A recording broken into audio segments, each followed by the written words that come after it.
Monsieur le Président de la République, Président du Rassemblement des oufouettistes pour la démocratie et la paix. Monsieur le Président, chers membres du Conseil politique, élargi aux élus, aux coordonnateurs régionaux et à toutes les structures spécialisées du parti. Monsieur le vice-président de la République, Madame la grande chancelière, très chère Tanti, Monsieur le président d'institution, Mesdames et Messieurs les membres du gouvernement. Oui, Monsieur le Président, vous comprendrez aisément que ce moment pour moi soit un moment de grande émotion. Tous ceux qui ont pris la parole aujourd'hui ont fait allusion à votre intervention le 5 mars dernier devant notre Parlement réuni en congrès. Je peux vous dire, Excellence, Monsieur le Président, que votre intervention ce jour-là restera gravée dans les annales politiques de notre pays, la Côte d'Ivoire, et cela en lettres d'or. Oui, Monsieur le Président, les Ivoiriens ont vu un homme qui a pris des engagements à un moment donné, pendant une campagne électorale, en leur disant « Je prendrai le pays d'un stade et je l'amènerai à tel stade » avec des investissements précis dans différents secteurs. Et lorsque vous l'aviez annoncé, il y en a qui croyaient que c'était un leurre. Le bilan est là. Lorsqu'on vous a écouté à Yamoussoukro, tout le monde a noté donc le bilan. Vous avez indiqué les promesses et vous avez indiqué les réalisations. Monsieur le Président, nous sommes bien placés avec le vice-président de la République, tous les membres du Conseil présidentiel et tous les membres du gouvernement pour dire que ce bilan est exceptionnel. Reconnu, c'est vrai, à l'extérieur de notre pays, par toutes les instances internationales. Mais je dois également vous le dire, et ce n'est peut-être pas suffisamment dit, reconnu également par l'immense majorité de vos compatriotes, Monsieur le Président de la République. Les Ivoiriens se rendent compte tous les jours que leurs problèmes quotidiens sont réglés, que toujours le gouvernement sous votre autorité, et ceci depuis 2011, fait face à toutes les problématiques, que ce soit au niveau des problèmes de santé, des problèmes d'éducation, des problèmes de sécurité, des problèmes de défense, des problèmes de protection sociale, des problèmes de revenus, etc. Monsieur le Président, je voudrais, avec l'ensemble des membres du Conseil politique, vous dire toute notre admiration pour ce bilan qui fait la fierté de la Côte d'Ivoire. En Conseil des ministres récemment, Monsieur le Président, nous évoquions les perspectives pour notre pays. Et nous vous disions que dès 2020, la Côte d'Ivoire, en termes de richesse, sera menée donc à la population, notre PIB par habitant, Nous serions avant, en dehors du Cap-Vert, qui est un petit pays, nous serions donc les premiers dans la CEDEAO.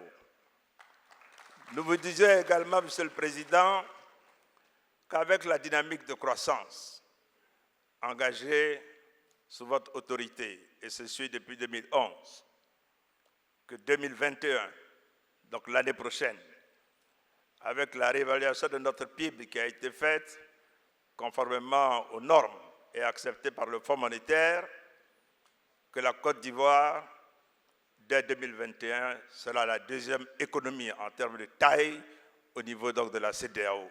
Nous vous le devons. Voici un pays qui a connu une crise qui a duré 10 ans et sous votre leadership, après 10 années de gestion du pouvoir, Monsieur le Président, voilà où vous avez amené donc la Côte d'Ivoire. La Côte d'Ivoire reprend sa place, deuxième économie de la CEDEAO, s'il plaît à Dieu, dès l'année prochaine. Nous vous le devons et je demande au Conseil politique de vous acclamer.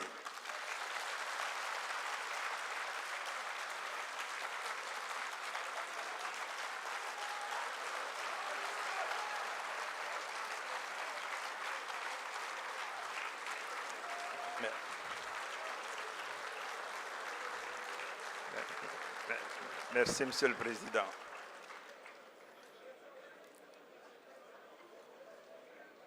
Monsieur le Président, au cours de cette réunion de notre Parlement, vous avez également, et développé largement le thème aujourd'hui, évoqué la réforme constitutionnelle. Et nous y avons vu une volonté de laisser donc à notre pays une constitution qui garantisse la plus grande stabilité institutionnelle. Vous avez expliqué avec détail pourquoi vous avez décidé de procéder à cette réforme importante. Vous l'avez décidé pour éviter des problèmes institutionnels, pour que la stabilité institutionnelle retrouvée de la Côte d'Ivoire puisse demeurer dans le temps. Oui, parce que le développement d'un pays, les investissements dans un pays reposent d'abord sur la confiance. Si la Côte d'Ivoire a connu les progrès qu'elle a connus sur la période 2011 à aujourd'hui, c'est parce que vous inspiriez donc confiance à la communauté internationale, aux investisseurs internationaux, aux investisseurs nationaux.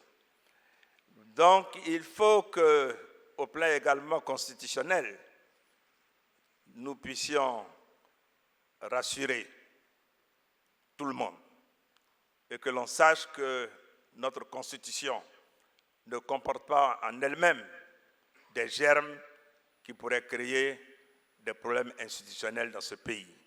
Je voudrais vous dire, Monsieur le Président, à nouveau, merci et vous exprimer là aussi toute notre admiration pour la vision que vous avez de stabilité institutionnelle de la Côte d'Ivoire. Monsieur le Président, le troisième message était celui donc relatif à votre décision de ne pas briguer un nouveau mandat, alors que constitutionnellement, vous en aviez la possibilité et que deuxièmement, le bilan de la gestion 2011 à aujourd'hui donc parle pour vous. Mais vous avez dit que vous voulez transférer le pouvoir à une jeune génération, mais que vous serez à côté de cette jeune génération pour lui permettre, après avoir appris à vos côtés, de continuer donc à bénéficier de vos conseils avisés, de votre protection et de vos relations dans le monde. À partir de là, le message que j'ai pour le Conseil politique, le message que j'ai pour tous les cadres du RHDP.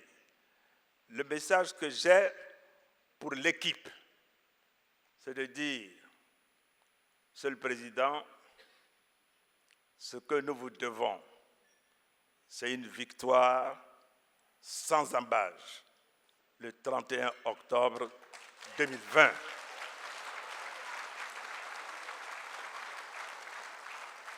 Oui, vous aviez donc la possibilité, avec la confiance que vous porte le peuple de Côte d'Ivoire, de vous présenter avec le bilan dont je viens de parler et de gagner.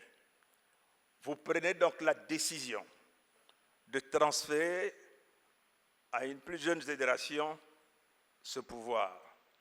Quelle responsabilité! Quelle responsabilité!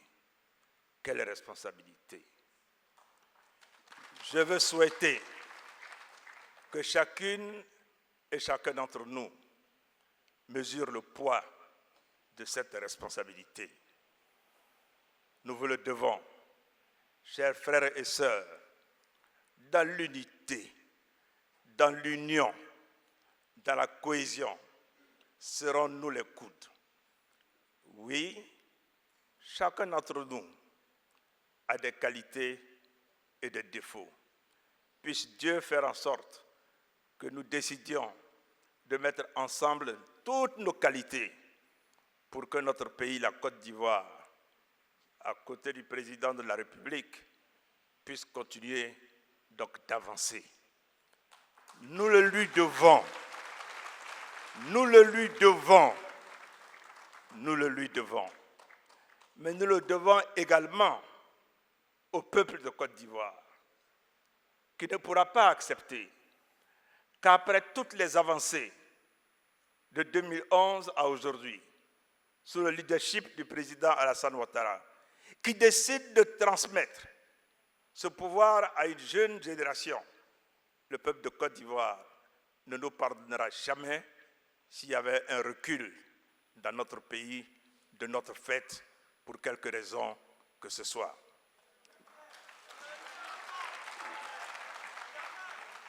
Monsieur le Président, en cet instant particulier, je mesure la responsabilité. Je mesure la charge. Vous l'avez indiqué, ça fait 30 ans que j'apprends à vos côtés. J'ai eu l'occasion, et vous me l'avez donné cette occasion, de servir le pays en qualité de ministre d'État, secrétaire général de la présidence de la République et de Premier ministre. À ces deux postes de responsabilité, j'ai pu voir ce que c'est que la gestion d'un État, sa complexité. J'ai pu me rendre compte également des contraintes que cela impose. Parce que souvent, quand on parle du pouvoir, on ne voit pas les contraintes que cela impose. Mais j'ai pu, à vos côtés, mesurer non seulement la responsabilité que c'est, mais également les contraintes que ça impose à ceux qui veulent incarner la République. Monsieur le Président, je veux vous dire merci pour tout ce que vous avez fait pour moi pendant ces 30 années. Pour tout le soutien que vous m'avez apporté dans les moments donc difficiles. Je ne les rappellerai pas, puisqu'ils sont dans la mémoire collective nationale. J'ai eu l'occasion publiquement donc d'en parler à Korogo. Mais il n'y a pas que ces moments-là, beaucoup d'autres. Vous avez été toujours là. Il n'y a pas de hasard. C'est en 1990, Monsieur le Président, que j'ai été à vos côtés. Mais c'est également en 1990 que mon père, Gon Coulibaly, est décédé. Il n'y a pas de hasard. Il n'y a pas de hasard. Il n'y a pas de hasard. Monsieur le Président, merci pour m'avoir permis donc, de servir donc, mon pays à ce niveau. Et je vais prendre ici, devant vous, devant l'ensemble du Conseil politique, l'engagement qu'au niveau de votre volonté d'avoir une équipe qui soit soudée, une équipe qui soit rassemblée, je ferai tout ce qui est en mon pouvoir pour qu'il en soit ainsi. Et je veux lancer donc un appel à toutes les sœurs et à tous les frères pour que nous soyons donc unis. Nous devons gagner ces élections. Je l'ai dit, donc pourquoi? Mais pour le faire, nous devons nous engager individuellement et collectivement. Le 31 octobre 2020, ça peut paraître loin, mais c'est quasiment donc arrivé. Je voudrais donc, pour terminer, vous exprimer à nouveau, Monsieur le Président, tous mes remerciements. Je sais, et vous venez de le dire tout à l'heure, que vous serez donc à nos côtés. Je n'ai pas de doute, quand je vois donc cette assistance, quand je vois cette table de séance, que nous gagnerons ces élections au premier tour.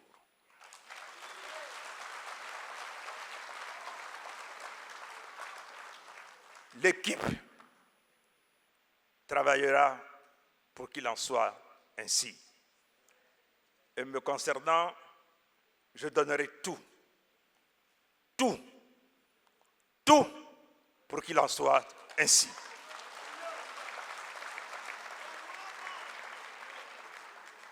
Monsieur le Président, permettez-moi de terminer en saluant le vice-président de la République, grand commis donc de l'État, en saluant notre tante donc chérie.